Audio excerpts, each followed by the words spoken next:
বিশ্বাস করো রিয়া, আমি কিছুই করিনি, তুমি বোঝার চেষ্টা করো। যা বোঝার আমার বোঝা হয়ে গেছে, সবকিছু ক্লিয়ার। আমার সব শেষ আপু, আমার সব শেষ হয়ে গেছে। হ্যাঁ আপু, তুমি একটু আমাদের বাসায় আসতে পারবে? একটু আর্জেন্ট। ঠিক আছে। কি বললো?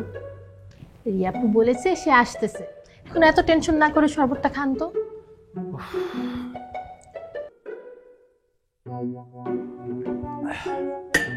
যাক, টেনশনটা গেল।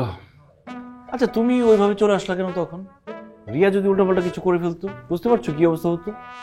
বললাম তো কোনো টেনশন করবেন না, রিয়া আপু আসুক, আমি তাকে বুঝিয়ে বলবো।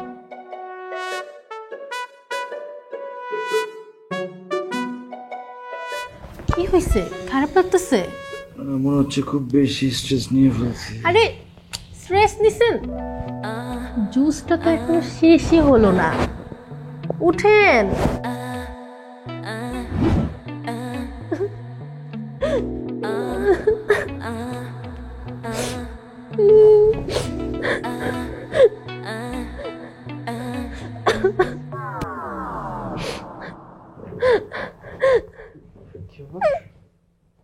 আমি এখানে কেন?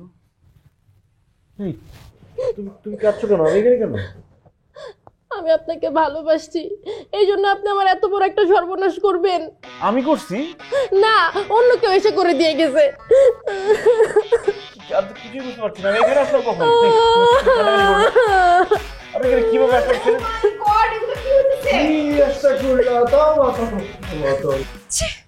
বিশ্বাস করো রিয়া, আমি কিছুই করিনি, তুমি বোঝার চেষ্টা করো। যা বোঝার আমার বোঝা হয়ে গেছে, সবকিছু ক্লিয়ার। আমার সব শেষ আপু, আমার সব শেষ হয়ে গেছে। আরে তুমি বিশ্বাস করো, আমি কিছুই করি নাই।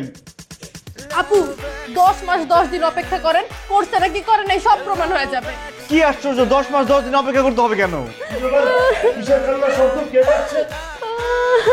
বাবা, এই ছেলেটা আমার সর্বনাশ করছে, আমার সব কিছু নিয়ে গেছে। আমি এবার করে দেখাবো, আমারে বিষ দাও, আমি গায়ে মইরা যাই। এই বদমাশ ছেলে, হ্যাঁ তুমি এই ভাষায় কি করছো? ভাই তুমি চুপ করো।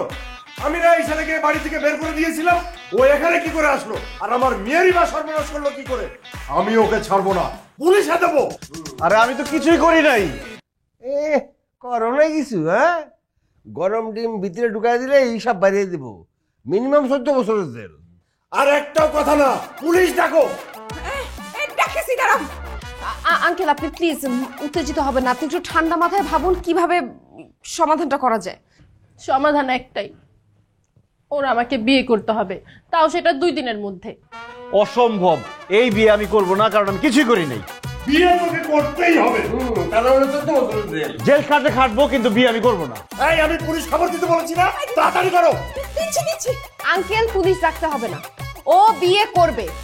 ইভেন 2 দিনের মধ্যে বিয়ে করবে, আপনারা ব্যবস্থা শুরু করেন। কি বলো তুমি এসব? চুপ থাকো।